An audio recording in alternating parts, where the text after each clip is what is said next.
बिस्मिल्लाहिर्रहमानिर्रहीम। दोस्तों, आज हम ओपरा मनी की न्यू अपडेट आई है उसके बारे में बात करेंगे।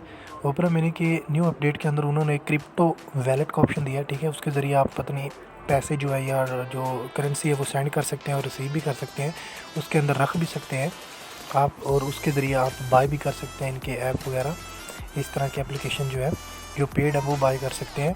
उसके अलावा दोस्तों, ये ओपरा मनी जो है वो आपको देता है कि आप प्राइवेट ब्राउजिंग वीपीएन जो है वो फ्री यूज़ कर सकते हैं, और ऐसी वेबसाइट जो आप एक्सेस नहीं कर सकते उनको फ्री ऑफ कॉस्ट जो है वो एक्सेस कर सकते हैं।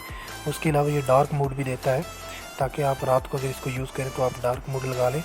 उसके अलावा भी इसके अंदर बहुत से दोस्तों ऑप्शन हैं। तो चलिए इंशाल्लाह देखते हैं आज इन्होंने क्या न्यू अपडेट की है।